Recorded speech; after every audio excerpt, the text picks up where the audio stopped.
Okay, I'd like to welcome you all here tonight. My name's Judy Brett, and I taught politics at La Trobe for many years. And I'd like to thank my colleague, Robert Manne, who organises the Ideas and Society sessions, for inviting me to chair tonight's session. Now, 200 years ago, in the land that's now covered by the tar and cement of our city, and where the State Library of Victoria now stands, the early wattles were coming out. And the Wurundjeri people of the Kulin Nation were enjoying and caring for their traditional land.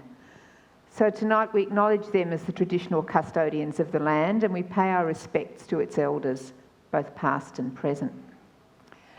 Now, the title for the panel tonight is The Rise of the Right, with the subsidiary question: do Donald Trump in the United States, the rise of right-wing parties in Europe, the vote for Brexit, the reappearance of Pauline Hanson in Australia's federal parliament, do these all represent the rise of a similar anti-establishment populism?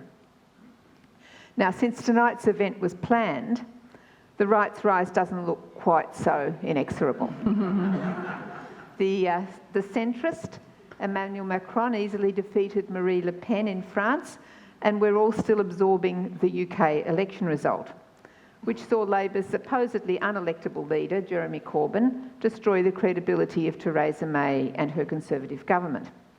And that's now clinging to government with the support of the Ulster Unionists.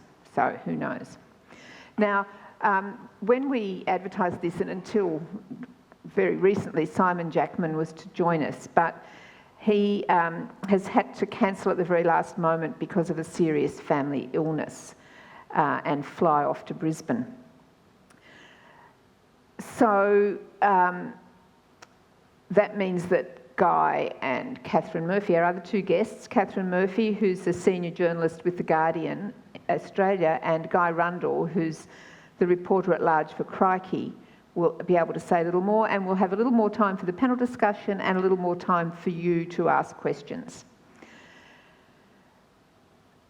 So we'll start with Katharine, and I've asked them both to begin by making a few comments about what they understand by this term populism that's been being flung around quite a lot in the media since the appearance of Donald Trump. Mm-hmm. Okay, Katharine, thank you. Okay, I'll just whip up here. Just a little place for my notes. First thing is hello, Melbourne. It's always an absolute delight to escape from Canberra, and particularly on a sitting day. Whew, don't know quite how I pulled that off, don't tell the bosses. But anyway, it is delightful to be here this evening and part of this forum. Now, Judy did ask me to have a think about populism, which is quite a difficult concept to. It's a little bit like wrestling smoke, but anyway, let's have a go. Now, the historian Michael Kazin defines populism as a language whose speakers conceive of ordinary people as a noble assemblage not bounded narrowly by class, view their elite opponents as self-serving and undemocratic, and seek to mobilise the former against the latter. I think that's quite a nice construction to think about populism. A fellow called John Judas, in quite a helpful little book called The Populist Explosion, which has only been written quite recently, says that we should think about populism not as an ideology, but as a sort of a mode of political logic, which again I sort of quite like. He sort of talks about populism as a way of thinking about politics rather than a strict ideology. He also makes the point that populist movements, when they appear in the political climate, are harbingers. They herald a breakdown in the political consensus of the age, and depending on how they manifest and what their ideas are and how they line up, they in effect chart a gap between the political establishment and elements of a population in any given country. Again, these are sort of helpful thoughts to me. Now, I'll say something blindingly obvious before I move into some other subsidiary points. Obviously, we're here tonight to discuss the rise of the right and the rise of right-wing populism, but obviously populism is not an exclusive province of the right. It exists on the left as well. But I want to actually, now we've sort of established the right-left divide, I want to sort of pull it right out of that framework, because I think if we just situate it in a right-left framework, we miss one of the major points about politics at the present time. And for me, the new populism sort of defines, in many ways, the animating current in contemporary politics around the world and here in Australia, which is disillusionment and distrust with systems, major parties, institutions. And so if we sort of understand that's the backdrop, then we can sort of observe that people are currently disillusioned enough to take very big risks with their vote in electoral cycles. How else do we explain the election of Donald Trump, for example?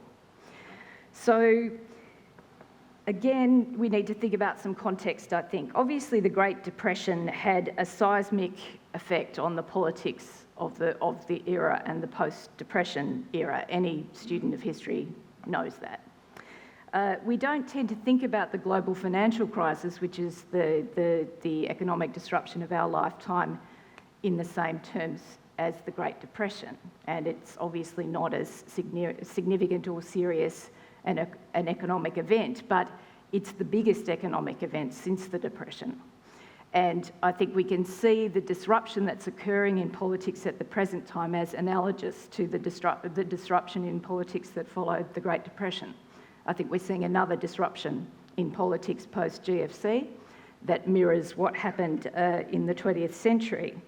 Now, basically, I think there's the great divide in politics at the moment is not so much a traditional right-left divide, but a divide between people who favour openness and people who favour closed societies. I think we can sort of think about the modern political era as sort of populated by politicians who are either wall builders or bridge builders. And that's the political contest that we see playing out all around the world.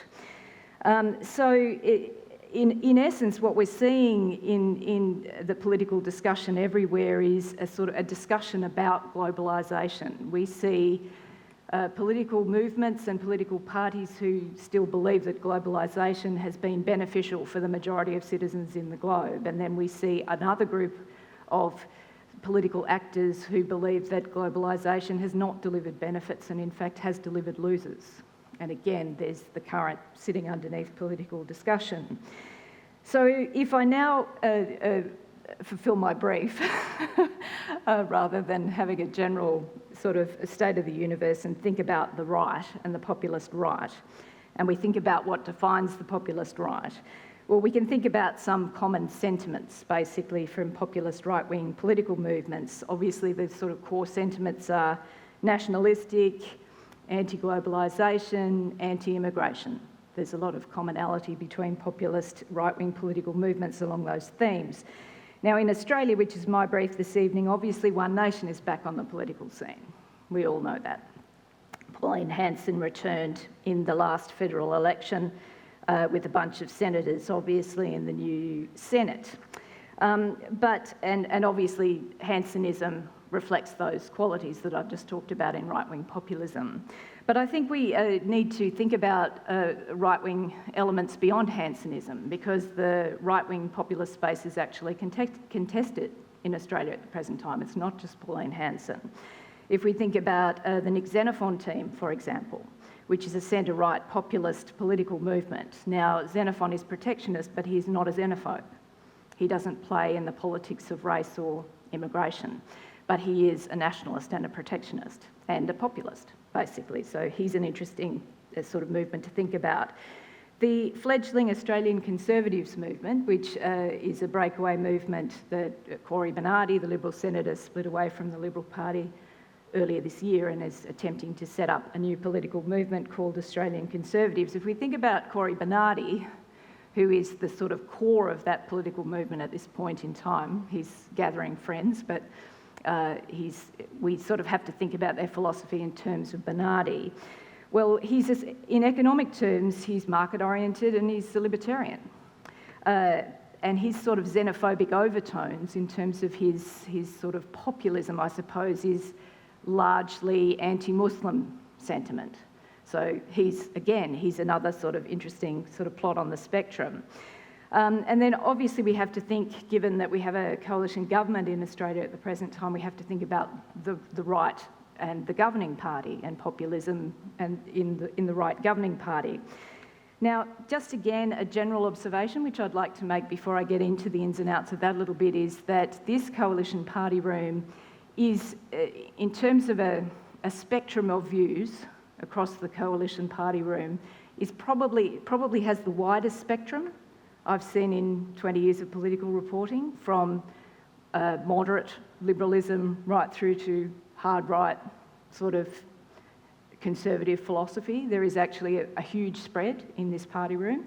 I think that explains, along with lethal factionalism, which has sort of risen in the environment of permanent leadership contest. I think the spectrum of views within the coalition from left to right explains, in a way, the state of permanent dialogue, dispute, debate within the government about any given issue, because there's just genuinely a diversity of views. Now, the right in the Liberal National Party, I don't think is monolithic. I think it's often thought to be monolithic, but it's not. We can think about various elements of the right of the governing party in Australia, and I don't know if you'd call them factions. Sort of in the Liberal Party, factions are sort of strange things for me to wrap my head around because they're a little bit personality-based. But nonetheless, we have what you might term the IPA right, the sort of libertarian free marketeers. We have the Delcons. I think Nikki Sava invented the term the Delcons, which is a little band that sort of coalesces around Tony Abbott. Now, I mean, we can define their worldview more by their sort of reflexive conservatism than by any particular economic worldview. Then we've got the two power brokers in the right of the governing party at this point in history, which is Peter Dutton and Matthias Cormann. Now again, those guys share some commonalities, but you wouldn't describe their worldviews as identical. They represent different strands of philosophy and thinking. And then of course there's Tony Abbott. I find Tony Abbott at the present time so exhausting, perhaps I'll just say, Tony Abbott, enough said. And everybody will know what I mean by that. Now, just one more point before I resume my chair, a broader framing point about this discussion. While there are a great deal of similarities between what's happening in the Australian political context and what's happening internationally, the comparison, we have to be careful, I think, to just assume there's some sort of perfect correlation between what's happening in Australia and what's happening elsewhere. I think relatively, the fragmentation, the rise of the new populism in Australia, comparatively with, say, continental Europe or the United States or even in Britain, is happening on a much smaller scale in Australia than it is elsewhere. There's a big overlap in the debates. I think the debates are very similar between developed countries or democratic countries at the same time. We're all talking about globalisation, we're talking about rising inequality, we're talking about wealth concentration, we're talking about all of those issues in right across the world and in Australia as well. So there's a lot of commonality about the debates, but the scale is different. Now, why? Well, I don't know, but I've got a couple of theories. My two working concepts for why the scale is different in Australia is that we avoided a recession in this country. Unlike America, unlike Great Britain, unlike countries in Europe, where people's wages, where their asset prices went back and were in the doldrums for a sustained period of time. In Australia, we missed the recession. Now, again, I don't want to be glib about all the debates that we're having in Australia at the present time about wages stagnation and all of those important things, but we did not have a recession here. People have not endured the same experiences, point one. Point two, I think our system of compulsory voting also saves us. I think it's a sort of automatic stabiliser, basically, in the sort of political disruption that we're seeing. I think it sort of contains the degree of fragmentation to a percentage of the electorate rather than a more broader phenomenon. But that said, I think disillusionment, distrust of institutions and major parties is a pervasive part of our politics at the present time. And in that environment, pretty much anything can happen. That's my thoughts.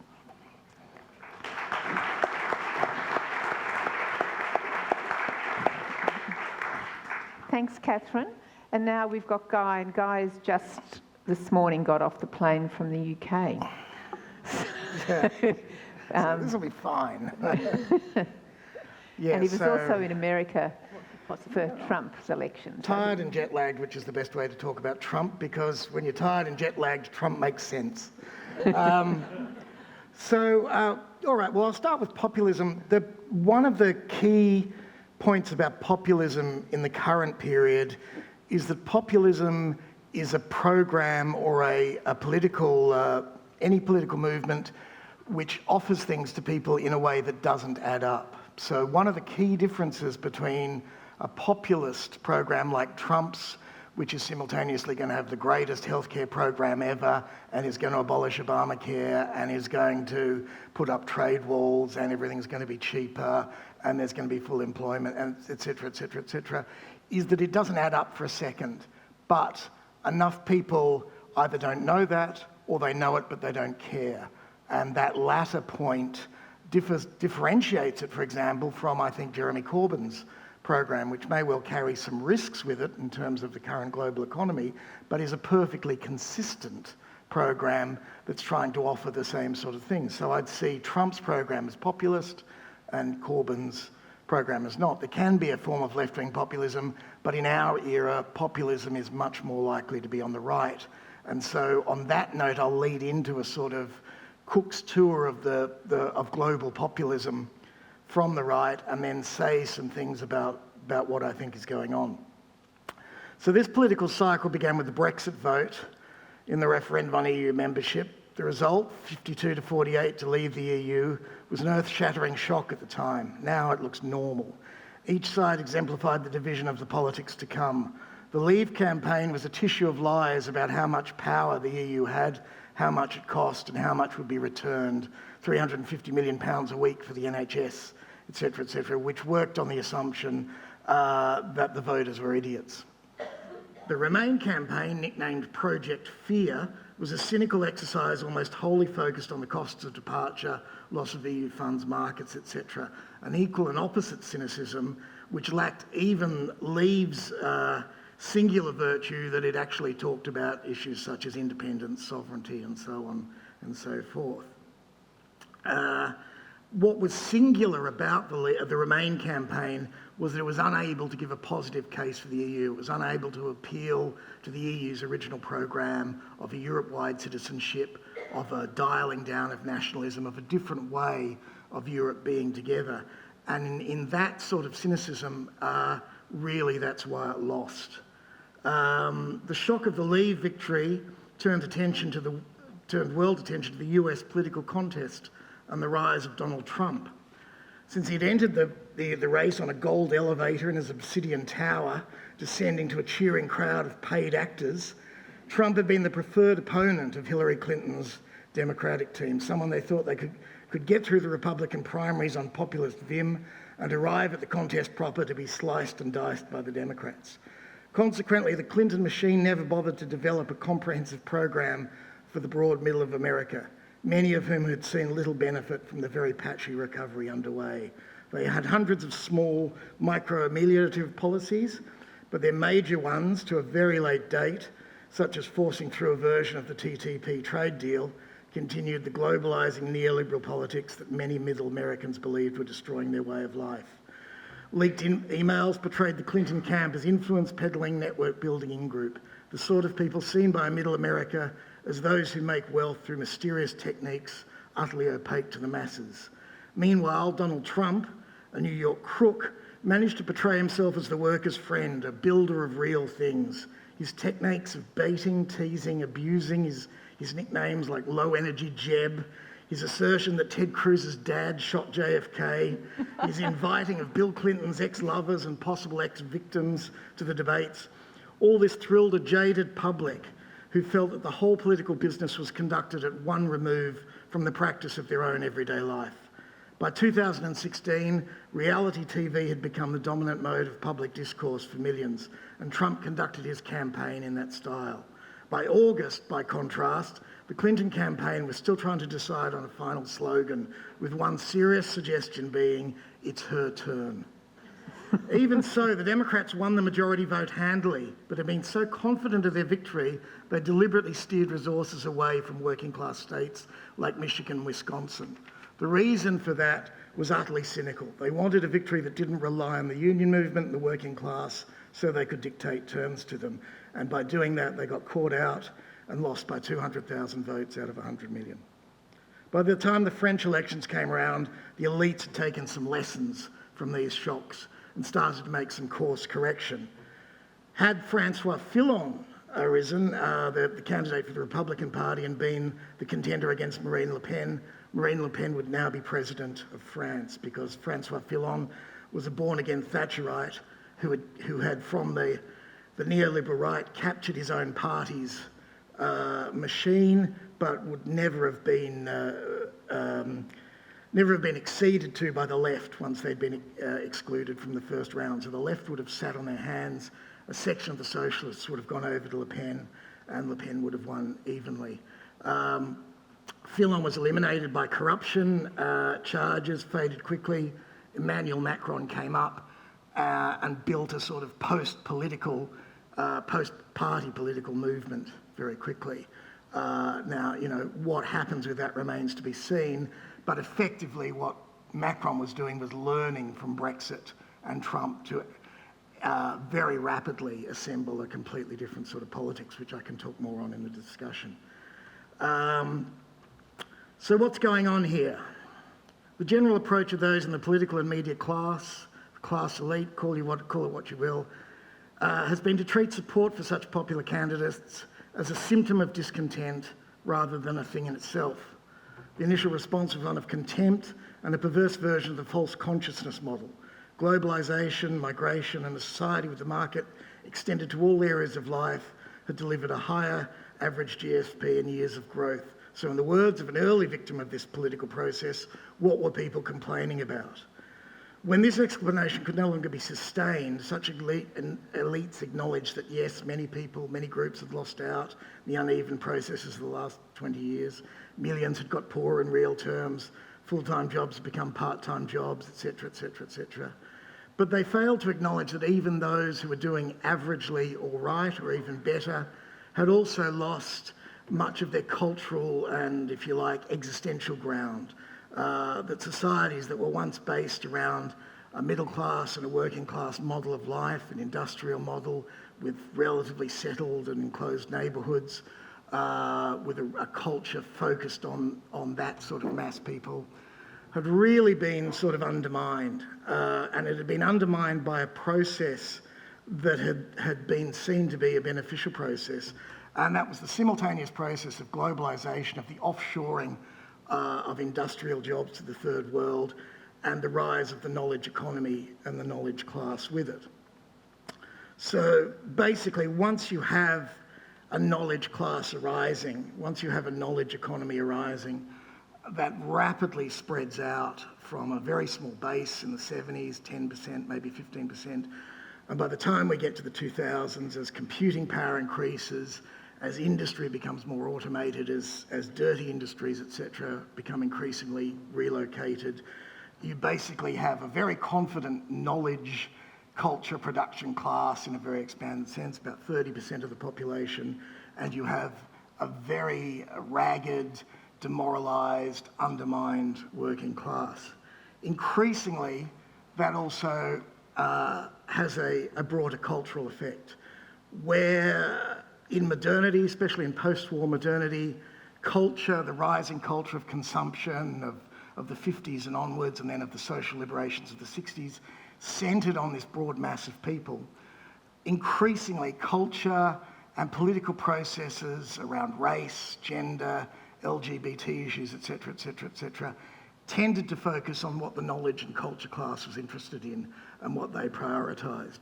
So increasingly, working class and middle class people from the old middle class groups felt themselves to be excluded and pushed to one side. Not only that, but increasingly the discourse from the knowledge class, which started to fill the mainstream media, was a discourse of discipline. It was a discourse of shaping responses, of moral suasion and of moral enforcement. And people would get that from the media, the newspapers, they would get it from, you know, the HR department in the corporation they worked in, they'd get it from, you know, rainbow-coloured coffee cups in Starbucks and so forth and so on. You get this sudden, very fast switch from a culture based on consumption and desire and that sort of thing to a culture which has a great deal of moral enforcement. And that form of moral enforcement is actually a form of class power enforcement. It's the knowledge class asserting its power over discourse and its power over the culture. And that process is really what has produced what you saw with the Trump explosion, you know, this absolute explosion of rejection of political correctness, this revival of this term from the 90s, this absolute ecstatic level of energy from people when Trump came along, and they could attach to Trump the idea of him as a champion against this political correctness.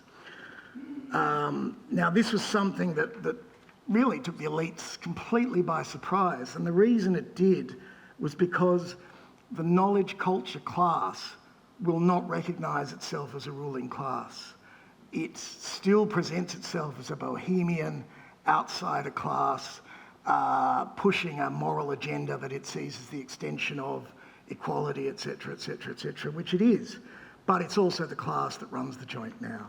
And people who are objecting to that, whether through Brexit or through Trump, know that they don't run the joint. They know that they are excluded from the processes of enrichment, modernity, and opportunity. So in that respect, the rise of someone like Corbyn might look like a bucking of the process.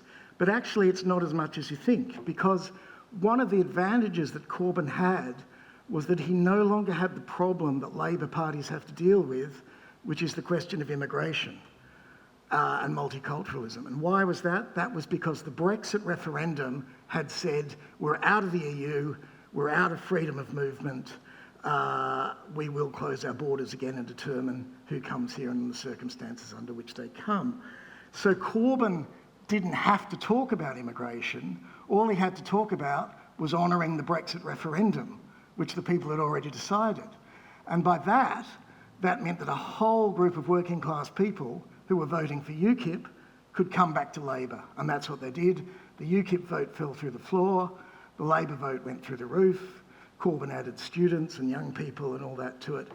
And for that one process, he managed to rebuild the coalition.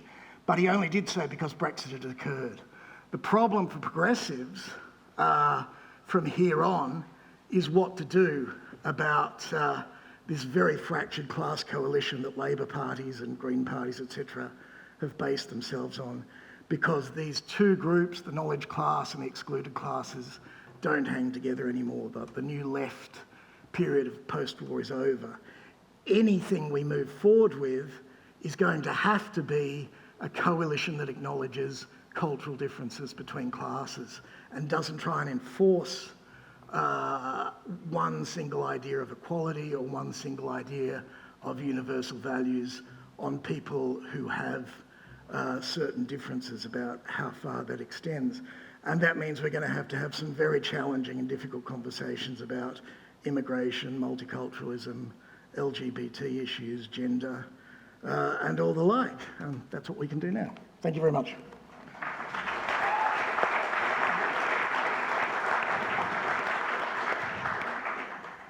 Thank you, Guy. There's a lot to think about there. One of the things when you were talking, I was thinking about, you know, you started off with the idea of the knowledge class, and then we move into Trump, is there's some research coming out with some of the sort of social psychologists about cognitive complexity and people who have real difficulty with cognitive complexity. And the way, you know, Trump speaks in very short sentences, which actually, and you know, the point you made was that they don't add up. And it's as if, I mean, is it just cynicism, or with him, does he actually, I mean, there's some sense one has that he doesn't actually see that they don't add up?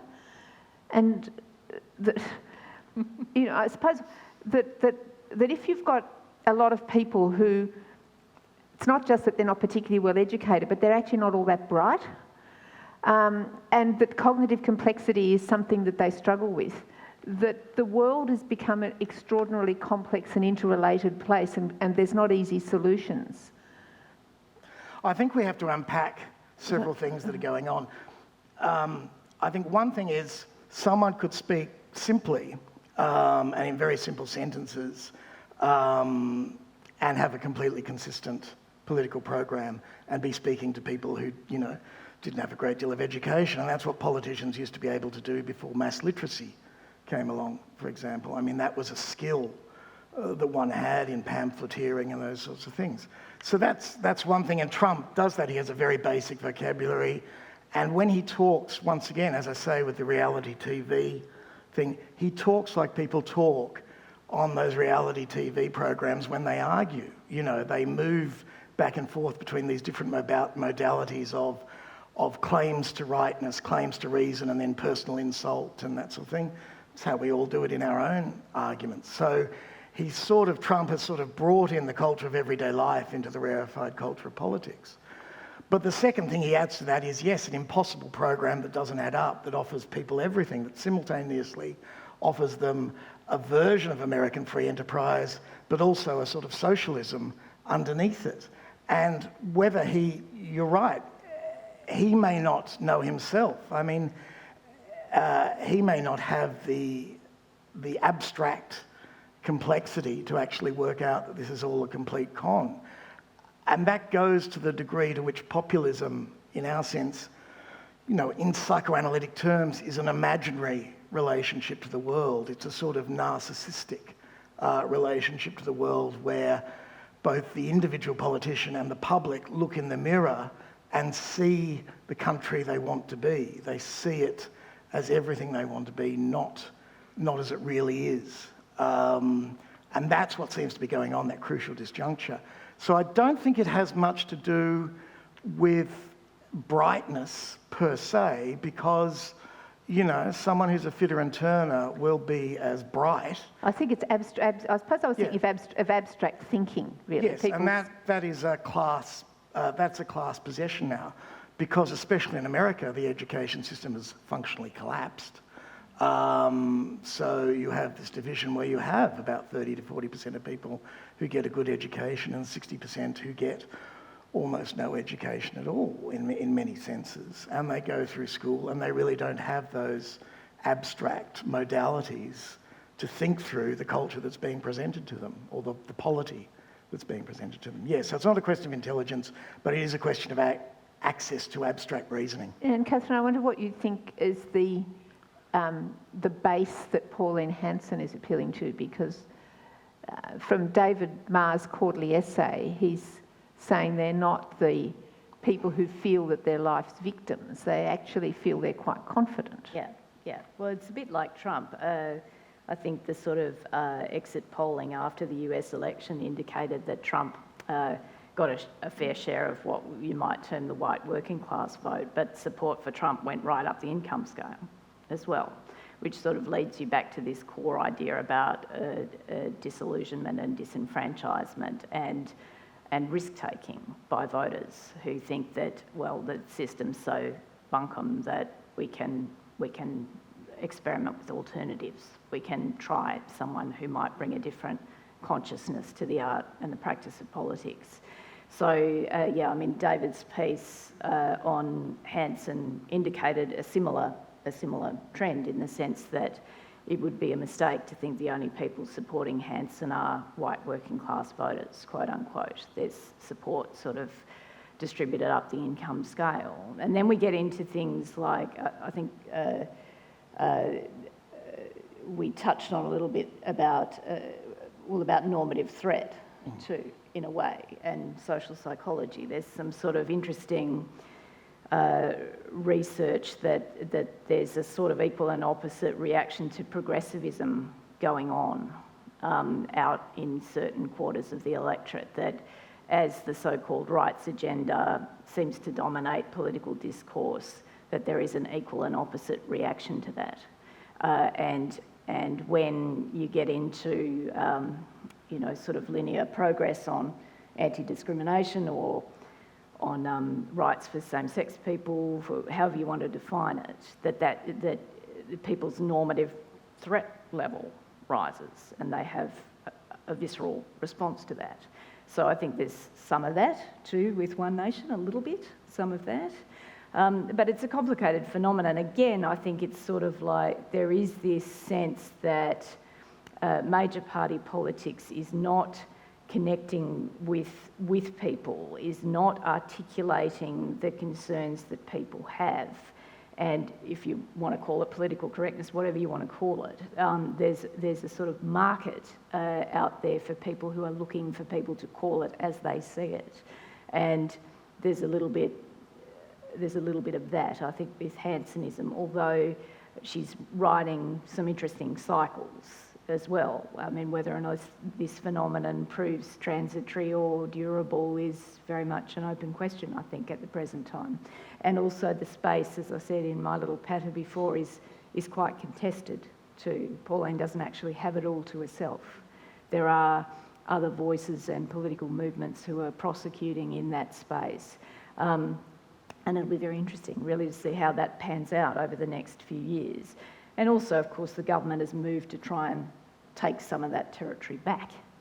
And that's natural. That's a sort of natural major party response to a populist insurgency. The major party then tries to take some of that back. And we saw that happen in the Howard era, obviously with Pauline Hanson as well. We've seen a little bit of that with the government, although the government wears multiple identities. It's a bit hard to keep up with the identity of the government on any given day. But anyway, I don't know if that addresses I think that point you made about the major parties then moving to take that space back links to what you said about compulsory voting, because I'm a great fan of compulsory voting, and one of the reasons, or the main reasons, is it imposes a discipline on politicians. They can't actually afford to go out ignoring a large section of the population. So, I mean, I think without compulsory voting, the Liberal Party would have given up on Medicare, but it couldn't afford to.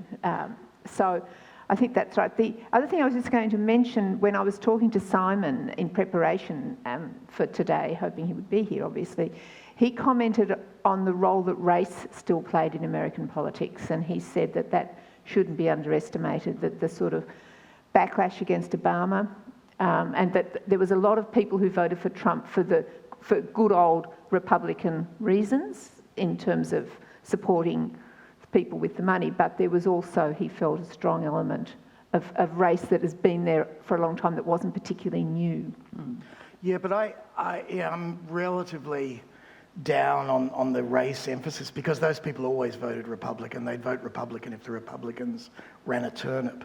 The point was that Trump won Pennsylvania, Wisconsin, and Michigan, and Iowa. And the people in those states, the white people in those states, by and large, not aggressively racist in that way. And there is around the sort of Iowa, Wisconsin border and crossing into Michigan, many counties where people voted for Obama twice in a majority and then voted for Trump. Now, that either means that a bunch of people came out and voted for Obama twice and they didn't come out afterwards, and then these people for Trump came out, or people changed their votes. Either way, if those counties went for Obama twice, it means there's a whole lot of people there who didn't care enough to vote against Obama for a white guy each time. So the crucial thing that has to be explained is this switch over of these white working and middle class groups, as you say, right up the income scale, over to the Republicans for Trump. And I think that relates to the difference between the sort of projection of self that Pauline Hanson is and Trump is. I mean, Hanson is still a certain type of hard right figure who projects resentment, hard done-byness, disfavour, suffering out to the population. It's like she presents people back with their own sense of being underestimated and left out, and that's why she tends to glom on these very specific things like, Asian Australians in the 90s and Islam now, and that sort of thing. Trump did something, completely different. He didn't, he obviously talked about Muslims and immigration in relation to terror, but he didn't really talk about welfare cheats much, which is the usual American code for black people and that sort of thing. He had a much more expansive, optimistic, sort of hippie-ish, right-wing hippie-ish, if you like, sort of explaining. There's a lot of positive energy in Trump rallies, and there was a lot of positive energy compared to what the other candidates, the other right-wing candidates like Ted Cruz was selling, which was more in the Hanson thing, the hard done by, sort of threatened sort of character. So Trump put together a very interesting package in that way. Was this saying about what you said about Hanson? My sense of Hanson is, yes, there's a little bit of that sort of resentment and grievance, but one of the things she projects is confidence, is the extraordinary self-confidence in her judgment and her understanding of the world and her take on things. And that was one of the things I took away from David Marr's essay, was that many of the people who voted for her were people who felt actually they were doing quite well in the world, they were running quite successful small businesses. They would be able to run things better than the people who are in charge now. And one of the things I've been thinking about is that if you look at the elites, they seem to be at the moment in a state of great policy confusion. And I wonder if we're living through a period a little bit similar that happened when Keynesianism started to come apart with the emergence of stagflation. And the elites actually didn't have a stable policy framework anymore, and there was quite a lot of confusion. Now, there wasn't the same, the parties were at that stage still had much more stable base, much more stable cores of rusted-on supporters than they now have. But if you think about the politicians at the moment, it seems to me they actually don't know what they're doing. That's my sense. That neoliberalism has clearly got huge problems. It's not only is it not trickling down, but it appears that wealth has been trickling up. That the share of wages to capital has been shifting in favour of capital in ways that are now starting to really be very visible to people, both in their daily lives and, on the streets as we walk past all the homeless people. I don't know that it's so much that they don't, at least if we're talking about right-wing politics, I don't know that it's so much that they don't know what they're doing as that there's a sort of glaring challenge before the right, and that is the challenge of dealing with equity, which is sort of against the sort of core right-wing philosophy of opportunity. That basically sort of in the era where sort of there was a consensus around neoliberalism, if you're a right-wing political party, you can basically sell to voters the idea that opportunity trumps equity. That if we give everybody an equal opportunity to thrive in the world, that's sufficient. I think the GFC put us on the other side of that debate. And now the challenge for right-wing politics is to have a serious think about equity and a sort of coherent centre-right philosophy that can make some sort of peace with equity. I think that's the main issue, certainly in Australian politics, is that we've sort of had, I think I said before, the government seems to have multiple identities, and we've sort of been through various, we sort of went through the stage where Tony Abbott transformed himself from someone who didn't give two hoots about economics to being this sort of austerity prophet. We saw that sort of stage of the government and the austerity stage of the government. Then we sort of had a Malcolm Turnbull kind of being Malcolm Turnbull throughout the last election campaign. That didn't work either. Then the government's sort of reconstituted its identity again with the recent budget, where there's been this sort of pitch back to the centre, and yet this pitch battle is going on still in the government about identity, about the soul of the party and where it needs to sit. But the missing element in it is economic thinking, and fundamental economic thinking, where you sit down and you say, okay, we are on the other side of a major economic disruption. All of the ideas that have been our animating philosophies and principles for 50 years have not delivered for the voters what they need to deliver. How do we reconfigure? And there's so much about contemporary politics that is from rolling from one crisis to the next, that the time anybody has in contemporary politics to actually sit down and think, and sit down and devote attention to how you might try and come at this proposition. I mean, watching it up close, the intensification of activity is such that people lack that time to think. And it's also, I think it is quite difficult, genuinely, for right-wing political parties to all of a sudden turn around by implication and deed and say, well, actually, our philosophy's shit. Well, just not working, Well, necessarily. Well, just, it's deep. I mean, it's a deeper structural problem for the West, isn't it? In that capitalism has stopped working in the way it's meant to. So basically, we had the 2008 GFC. We've really had no recovery. We've had, Australia is this great anomaly because we've been a resources state for a while, and now that's coming to an end. There's been a decade of stagnation in the Western economies at the same time as more than trillions of dollars have been in quantitative easing have been pumped in. Interest rates are negative, and there's no growth. So what's happening is that money's sloshing around. It doesn't go anywhere except into capital, and that's what you're seeing. All this quantitative easing has gone into the banks, and it's simply gone towards capital, and that in turn has made everything more expensive. So this is a problem with the deep structure of capitalism when you start to shift from industry based on physical labour to automated industry. This is where you get, very basic stuff like the falling rate of profit and how you start to reorganise an economy that can actually have returns. Now, capitalism globally is roaring ahead, but that's because in places like China and India and Nigeria, it's still people banging bits of metal and getting a wage for it and spending it on other bits of metal.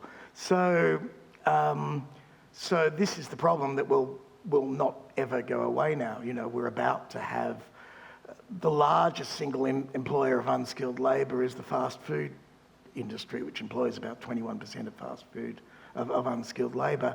That is about to entirely automate itself. More or less. It could have automated itself 10 years ago, but the heads of the fast food giants were so scared about what effect this would have on the economy as a whole and their own demand that they didn't do it. Now they're going to do it because eventually, someone's going to break ranks and do it. When that happens,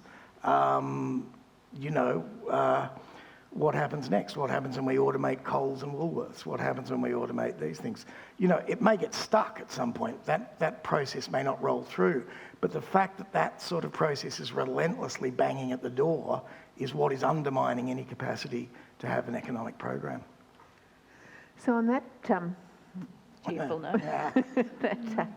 that point, I thought we might start taking questions. So if we could have one here, this gentleman in the middle. And it should be reasonably to the point.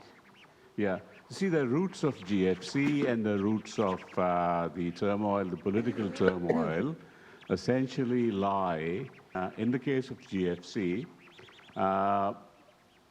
by selling things that didn't really exist. There were financial services products created by the Wall Street, which were not understood by anyone. And they were cycled through the economy and people bought them, and in the end, they realized that they bought a cookie jar but had no cookies in it.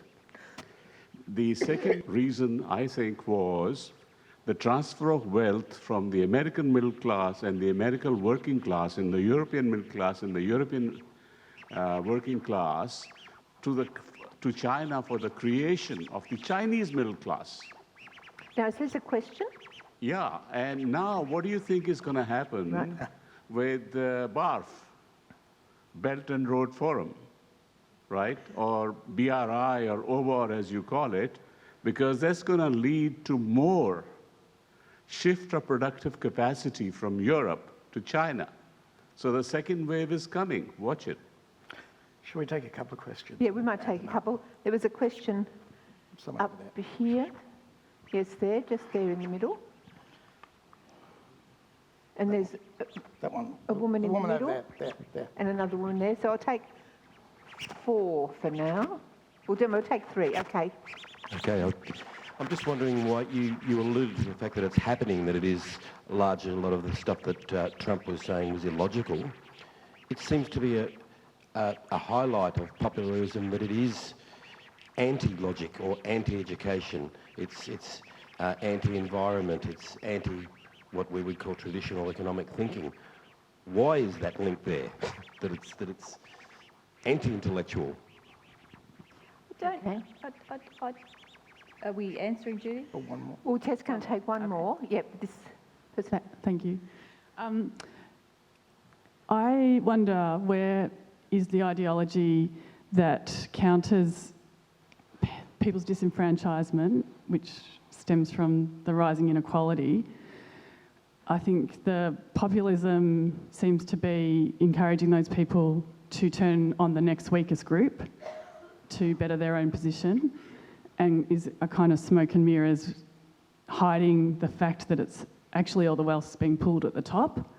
So where is the ideology that can connect with that populist group to encourage them to turn their attention to the top where the wealth is, rather than on each other at the bottom? Okay, so we've got a question about the shift in global power and economic productive capacity to China.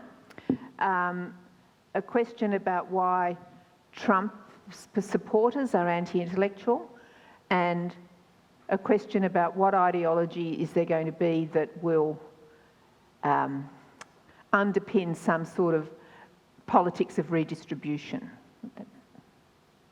Do you want me to start? Yeah, you don't have to try to answer everything. It's not an exam. The crucial thing about illogical politics, it's not just populism. Most political philosophies don't really add up. They're a bit of a sort of, like one of those MC Escher pictures. They don't really account for everything. And that's what I mean about imaginary circumstances. They're an imaginary relationship to the world. A lot of our relationships in the world are actually illogical and imaginary. If you think, for example, of a friendship you have with someone you really like who always sticks you with the bill at the restaurant. Now, at some level, you know that they have a bit of contempt for you. But at some level, you really like them, and actually you like them a little more because they have some contempt for you, And that's really the relationship that people have with Trump. Trump's signature song for his rallies was the Rolling Stones' "You Can't Always Get What You Want." Now, how many more clues did people need that they were being conned? It was like you put it out in the open. But populism takes that illogical, imaginary process to the extreme. But even within, say, Howard's social conservatism, for example, this idea that you could open up the markets, or Thatcherism, that you can open up the markets and you can open up social life in that way, but you can keep traditional values together. Well, that doesn't even begin to add up. And that's why that sort of breaks apart. And people know that at some level, but they want the fantasy that both those things are possible. So, a skillful politician like Howard will keep that in balance and last for a decade.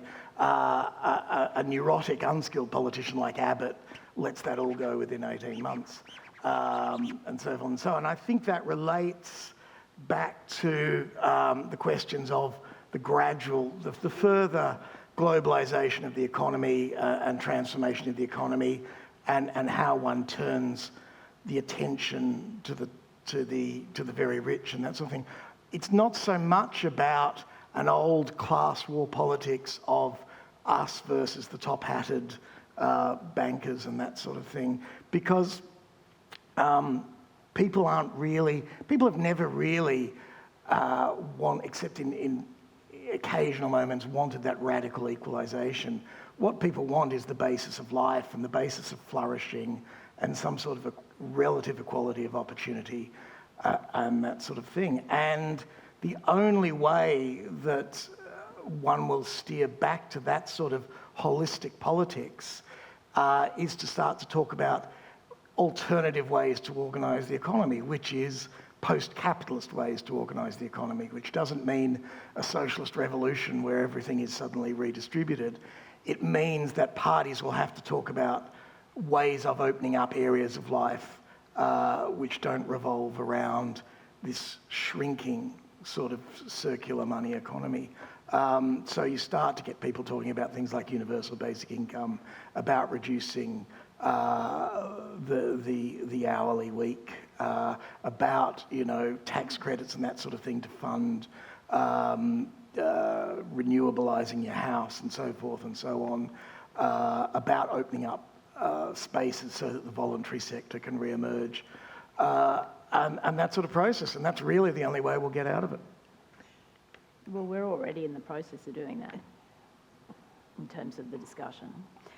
In terms of whether it's sort of populism is an illusion or that people voted for Trump for irrational reasons, I don't think they did. I wish they hadn't. I truly wish they hadn't voted for Trump. But I don't think the reasons they did were irrational or even that anti-intellectual or that disconnected from reality. I think people made different calculations about Trump. There was a certain cohort of voters who responded to his nationalism and his sort of muted fascism and racism. I think there were a group of voters that responded to that. I think there were more what you might call quote-unquote elite voters who liked the idea of draining the swamp. You only have to stand in America, which is one of the greatest countries in the world, for 5 minutes to understand their system doesn't work and that their system doesn't deliver for the population that inhabits the country. I mean, that's not rocket science. People in America who live in America know that. And there are people who voted for Trump on a calculation that he just might shake it up and weren't necessarily sitting down and consuming his program as a line-by-line political philosophy that added up or didn't add up or made sense or didn't, but they just wanted a catalytic figure. Obama was a catalytic figure, and Americans voted for a catalytic figure, and they voted for another one, basically. And I don't know I think it's I think it's fundamentally a mistake to view this as some sort of dissociative state that people have entered. I think their behaviour is entirely rational. I don't agree with that at all. I think, I really don't. I mean, I think there is a group of people like that who are voting in that calculated sort of way. But if everybody was voting in some sort of calculated, rational approach, then populism wouldn't work, clearly. I mean, there are, and I've met them, millions and millions of Americans who can simultaneously see that something's going wrong and also think it's the greatest country on earth at the same time. I've met these people many times, but I've also met people who will vote for Trump on the argument of shaking things up, while also knowing that he's a clown and a buffoon and a crook. So there's both processes going on at the same time. But if politics was purely rational in that way, it wouldn't work in the way it does at the moment. When you have a media society, I'll just finish on this sentence. When you have a media society, when you have a society which is dominated by images and representations and that sort of thing, to a greater degree than it has ever been in history, then you essentially live in a hall of mirrors. And in the hall of mirrors, the narcissist is king. I was just going to add something in. I think with all due respect, the question about China is probably not one that this panel is particularly well equipped to talk about. I mean, it's about big shifts in global political economy.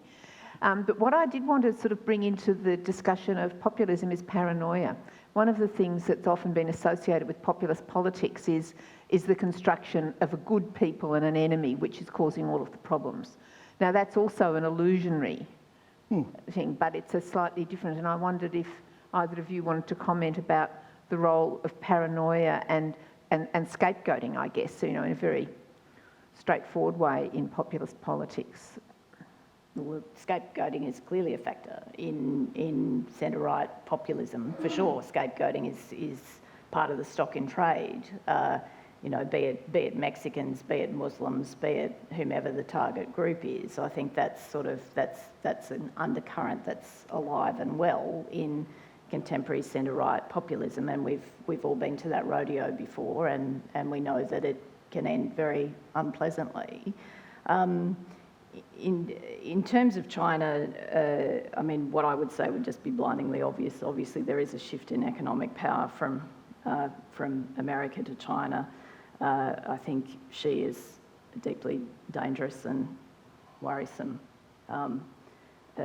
leader of China at all kinds of levels. But anyway, what happens to Belt and Road? It's been called about 10 different things so far, so we'll just have to see how it plays out. Just building a bridge to this lady's question, which was about ideology. What ideology is required in order to counter populism, which is basically your question, right? I would say that it's not so much ideology that's required in order to counter populism, and it's the sort of bridge point from people who are actually rational to vote for Donald Trump to your point. I think it's not what's required. If we think that disillusionment is sort of the animating principle here, if that's really what's going on, and people are voting in different ways in order to act out on that feeling and to send a message, it's not so much a sort of coherent ideology that's required, because people will be doing that for different reasons. But what is absolutely required across the spectrum is an understanding from establishment politics that people think the system stinks, and doing practical things to basically restore a sense of community trust in the art and practice of politics. And that means simple things like, you may think this is a very pedestrian thing, but a simple thing like, does the entitlement scheme work or not? Is there rorting going on? Do our electoral laws work? Is there sufficient, basically, transparency in the political donation system? Do we have to have a serious debate in this country about public finance for elections? Or if someone actually brought a significant integrity agenda into the national political debate at this point in time, that would find favour across the board, regardless of people's sort of core philosophies or belief. I think politics has a serious integrity problem, and it's got to take that seriously. And that's the first step in trying to restore trust between the vocation, for want of a better word, and ordinary people. And that was again part of Trump's appeal, is that he wouldn't be hostage to special interests because he's a billionaire capable of funding his own destiny. That was a lie, but a fairly catchy lie in the sense of people's underlying position about politics, which is sort of part of the fact that what's being dished up by politics is now under heavy contestability. And people are not only looking at the ideas of politics and wanting a different, as Guy says, sort of more broad-ranging debate that's actually tied to emerging realities in terms of how the economy is going to transform and other things, but a serious integrity debate. And it's sort of, and politicians on this front are just the ultimate boiling frogs. Okay, I think we might take a few more Can I questions. just say one very quickly about paranoia? Well, you All right. asked. Oh, I'll you can give say something about paranoia. One sentence about paranoia. If you've got an illusory politics, then you've got a system of narcissism. You've got the narcissism of the leader and the narcissism of their followers, and that's the irrational thing. Paranoia is the practice of narcissism, if you like. Paranoia is the way in which you protect your narcissistic sense of self. So you're always projecting out onto a series of enemies. So that sort of process tends to develop. And once again, that's why I disagree with Katharine about integrity and rationality. You know, if you have that narcissistic, paranoid skin around things, you can go for many years without people giving a damn about that sort of rational politics. It won't break through. Okay, there's a question here, and then there's a woman in the middle there, so I'll take this one here, then the woman in the middle, and then there's a hand up the back whose gender I can't tell from this distance, so... Gender doesn't matter. Oh, you know, I like to be fair. so Anyway, up the let's back. go, yeah. Okay, go on. Thanks so much for all the fascinating thoughts so far. If populism wins, if populism is the winning hand at the moment, wherever you are in the world, can you paint a picture for us of what the good populism is that we just wish someone would pick up and run with? Is there a good populism that's cogent and rational? We're going to grab three of them, right? Yeah, okay.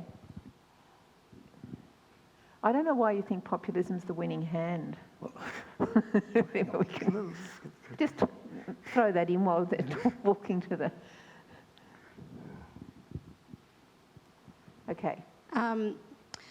I agree about the compulsory voting being really important to holding us together in Australia in comparison to other countries, and particularly now with the UK and the US example.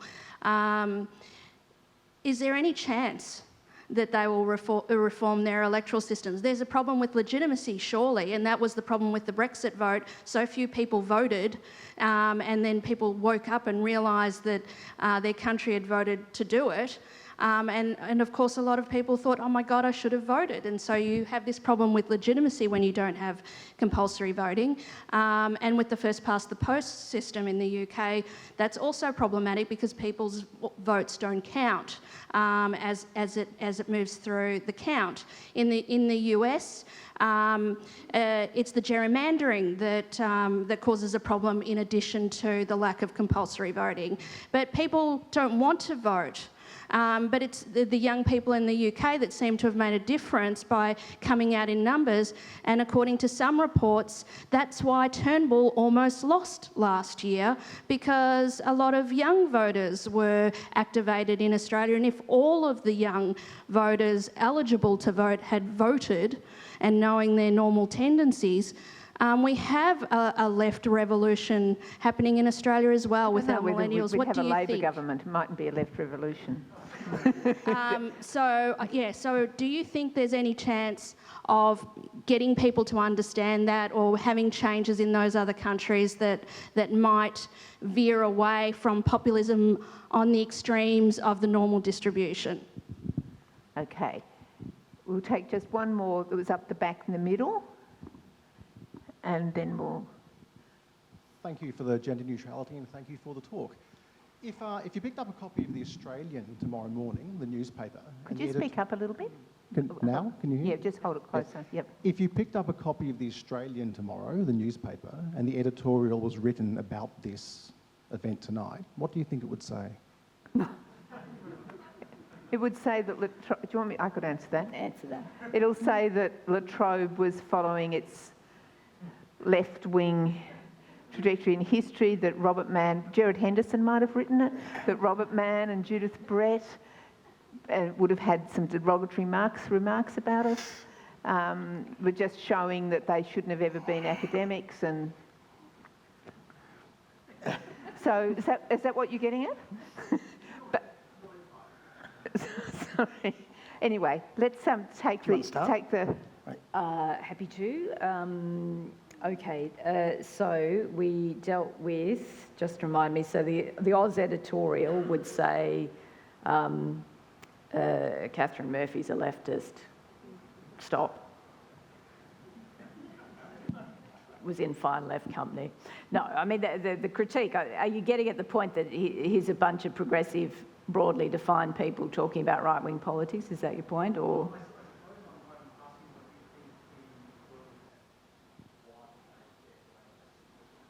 don't know that it would be, if you're having a rational conversation, if you're not doing some sort of puppet show, some sort of nonsense knockdown puppet show, I don't know that there would be a vast gulf between sort of diagnosis on either side of the aisle. I mean, I don't bring a kind of, I don't bring a rigid sort of ideological diagnostic framework to how I look at politics, and a lot of people, don't either. So I don't know that there'd be a vast gulf, but unfortunately in Australian politics we'd have to have some sort of culture war nonsense, which would be tremendously boring for everybody. Beyond that, now we're talking about gerrymandering, and do I think that politics will rise to the challenge of understanding that people think it's crap and people think that the dice is loaded against them? Oh God, it sort of depends what side of the bed I get out of on any given day. It is hard to look at politics in contemporary times and feel optimistic that the better self will be found in the sort of forest of confusion. But I mean, look, there is an integrity agenda starting to stir, at least in Canberra, to some degree, about foreign donations and other things. There's sort of interesting conversation about the regulation of third-party actors. All these things are slightly different to the question that you've asked. But anyway, look, we are going to have a conversation about this, I think, over the next few months that may be interesting, but probably is not going to deliver to the extent that the really cut-through point needs to deliver in terms of connecting again with the public, which is like a mass mea culpa. Politics needs to stand up and say, look, I know that we've really had a lend of you here, but actually we're going to try and have less of a lend of you in the future. I think that'd cut through. I was going to say about the electoral system, as someone who taught first-year Australian politics for many years, one of the things we taught was that electoral systems actually make a big difference, and I think you're quite right in drawing attention to that. It's not just compulsory voting, it's also the Australian Electoral Commission that's enormously important in the sort of outcomes we get. I think there's very little... Australia is a real outlier in terms of our electoral system, that the belief that it's citizens' voluntary... Like, we are told by the state that we have to vote. There is, in the liberal ideology of America, they find that a contradiction, because it's the voluntary actions of the citizens coming together which create the state's power. So they find it unthinkable in some ways that the state then tells you that you have to vote. So I think there's almost no chance of the United States moving towards a compulsory voting system. Now, this first question... Yeah, I'll join you can have a go at that one. I wouldn't mind a go at that too. Yeah, okay. I think the answer to populism is not a contra-populism. It's not just creating a counter-mythology which is as illogical as the populism you're dealing with. It's a consistent program which nevertheless understands in our current era that you have to move between the abstract and the concrete in terms of talking to an electorate. You have to move between the technocratic and the moral and the mythological and the talking to people about their lives. Now, we used to understand that because parties in the 20th century in modernity, parties were based around two big systems, which was socialism versus capitalism, or socialism versus the empire and loyalty, or whatever have you. And people didn't feel, parties didn't feel that they needed to offer, comprehensive things about interest rates of the J-curve, that sort of thing, because people weren't basing their judgment on that sort of technocratic reasoning. They were basing it on values being expressed and talking about their lives. And that's once again how Corbyn partly broke through, by talking about those sorts of values. So you combine consistency with that sort of process. And in relation to that and that sort of process going on in the British electorate, I completely disagree. I think we've got one of the worst electoral systems in the Western world. I think we combine compulsory voting with exhaustive preferential system, with matched funding, of parties with no control on foreign donations. So we get a system where people are herded to the polling booths on pain of a fine in order to vote, and the only way their vote counts is if it runs out, for the most part, in a Labor or a Liberal vote. Those parties then go to the Electoral Commission and say, we've got this many votes, give us $10 million. And then they go to a bunch of foreign donors and say, give us this for this, and away they go. This is why we've got a system which is almost entirely isolated from the populace. You know, we have a system where people just go into student politics on day one of going to university, and they know in 20 years' time they'll be the minister for such and such, and another 10 years they'll be on the board of the Macquarie Bank. You know, that is our system.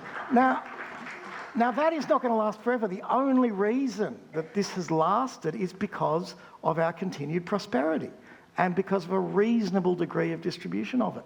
When the wheels come off that, the populism you get in relation to this frozen, petrified system may well be worse than what you've seen elsewhere. When this blows, it's really going to blow, and people will deserve it for this sort of cynicism.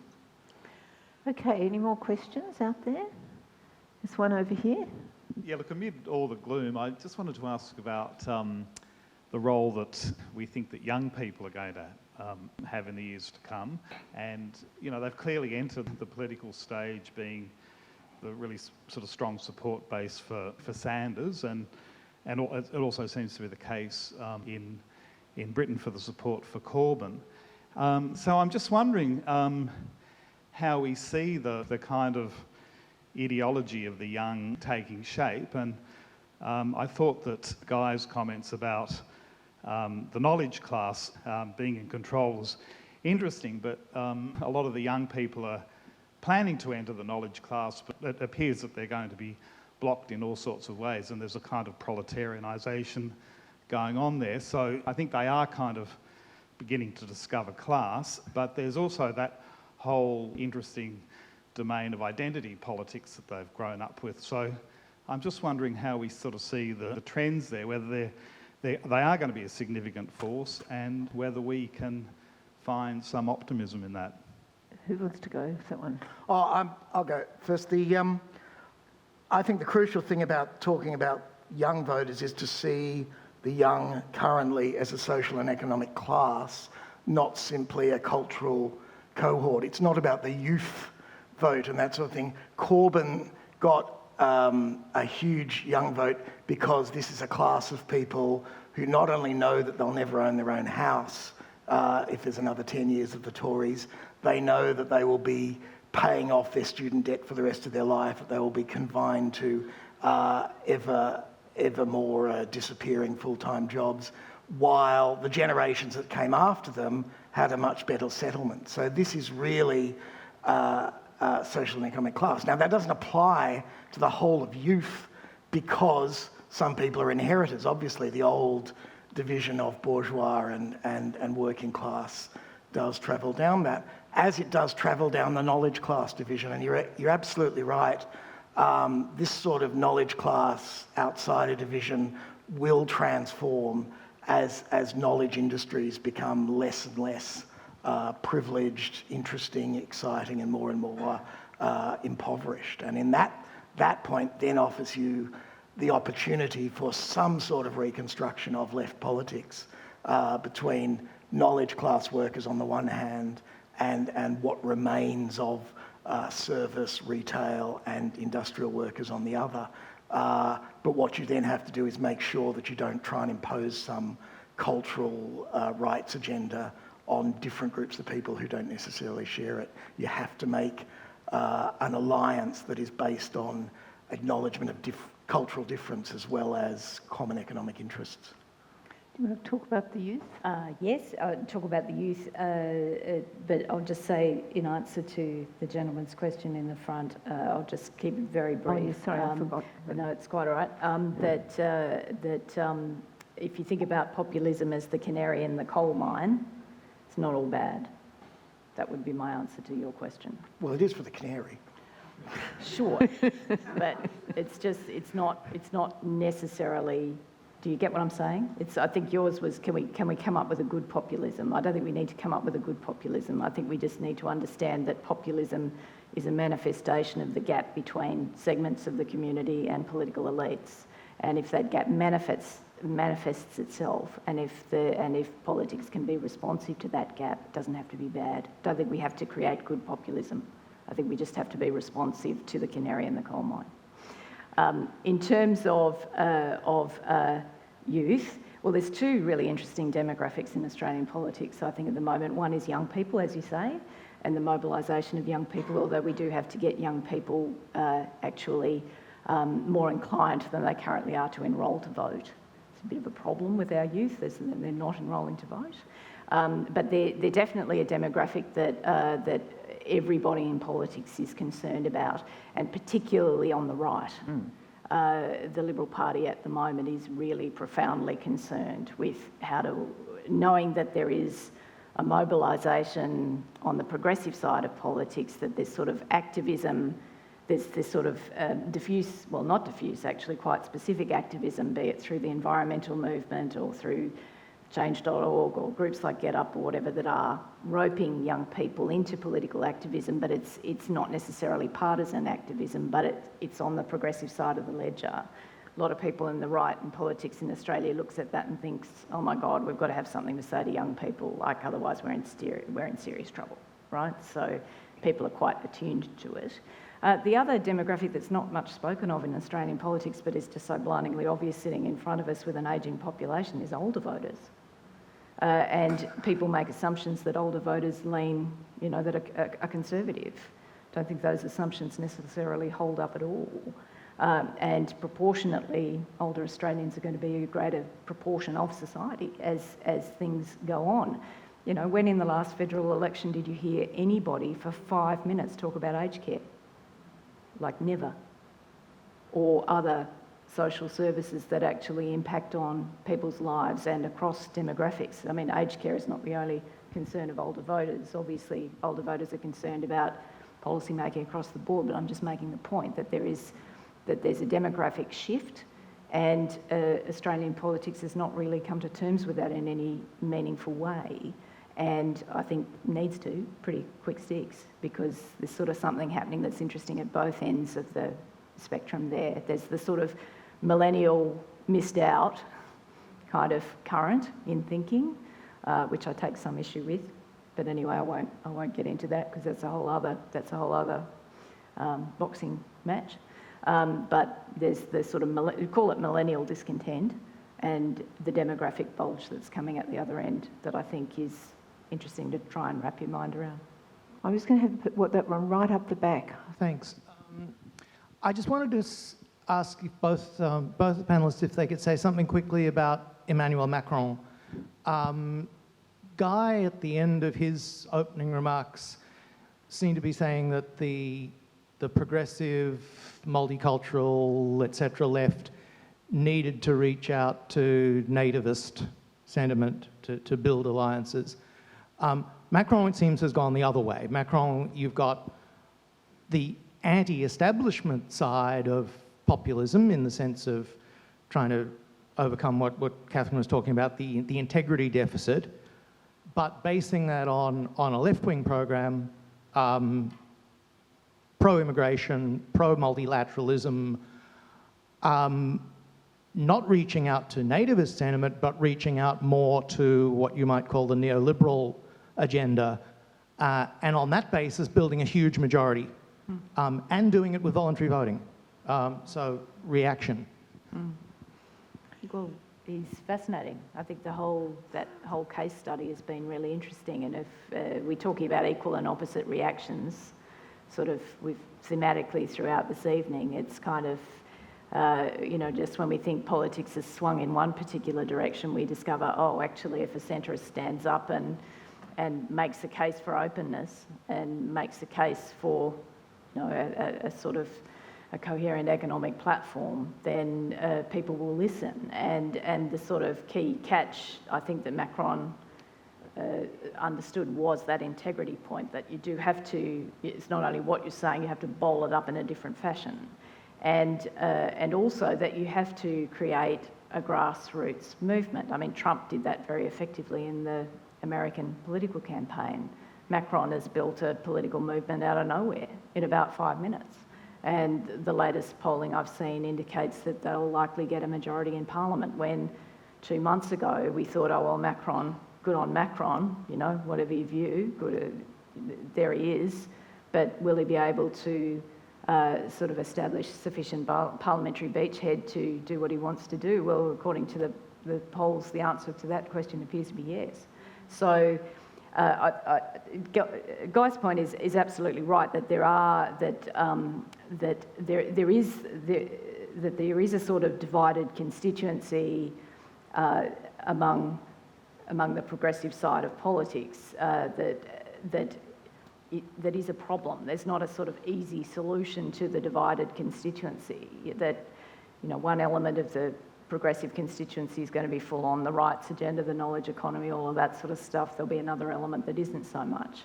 And you've got to attune to those different sensibilities. But I actually don't think that's a new thing. I think that's always, it's sort of been ever thus. And if we look at the sort of the history of Labor Party politics in this country, we sort of see a progressive constituency and a working constituency, and conflicts between those two constituencies, and we see cycles where that's resolved or not resolved. So I don't think that's particularly new, but I think it is actually really important. So, you know, Macron, fascinating. Can't wait to... Last word on Macron, Guy? Well, it is new that those two progressive wings, because they didn't really exist before the 1960s. You know, the Labor Party was a white nationalist social party. The Labor Party was really a national socialist party, except we can't use that term because certain other elements used it. So, you know, these two alliances between these two groups are only half a century in existence, and for 40 years of that existence, the knowledge class group was too small to be a class in its own right. Now it's a class in its own right, and that's why the alliance is coming apart, because the knowledge class doesn't need the working class anymore, and the working class is shrinking and being marginalised and losing its power as the knowledge class gains it. That relates to the Macron thing. Really, part of this is relating to institutional matters, the game theory on which the French election system is based. The two turns in both the presidential system and the parliamentary system allow you to have a vote, see what's happened, and then calculate your second vote on the basis of that. Now, on the basis of that, in 2002, Jean-Marie Le Pen, when he was running for the Front National against Jacques Chirac, got 18% of the vote. This time around, the National Front got 35% of the vote. So 35% of French people actually voted for a party that is full of Holocaust deniers, racists, anti-Semites, squads called the identitaires, which actually go out and murder and beat up Muslims and that sort of thing. This is not, not all a good story. What Macron has put together is an alliance of knowing groups. The En Marche group is just a thing that was on a bunch of laptops created by a few people in New York and then transferred back to France. What simply happened is that the left said, if Macron enumerates a certain number of policies and doesn't go too far to the right, we will support him. And that's what he did, and that's what happened. And then he stuck to that, and so people then took a look at that, and they largely moved from the Parti Socialiste, which went down to 8%, I think, in the parliamentary elections, and the France Insoumise, the Mélenchon left, which got a 20% vote in the presidential elections and has gone down to 10% in the assembly elections. So basically it's a tactical vote they moved over. So I don't think there's any alliance, there's any sort of unified movement there at all. There's an alliance of forces, and basically if Macron tries to break to the right, to the neoliberal right, he'll just get hell again. The same thing that happened to Hollande will happen to him. There's still a French working class because France is still a socialist state, and so it's kept a working class, it's kept a living rural society. So he will face the same problems. How he deals with those, I don't know. But let's presume that this process of putting together an anti-fascist Popular Front alliance has created a durable political movement. Okay, well, I'd like us now to thank our two speakers, Katharine and Guy.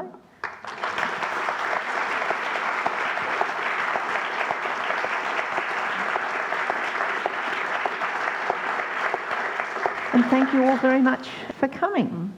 Thanks I to hope you. you've got lots of questions in your mind still. Thank you.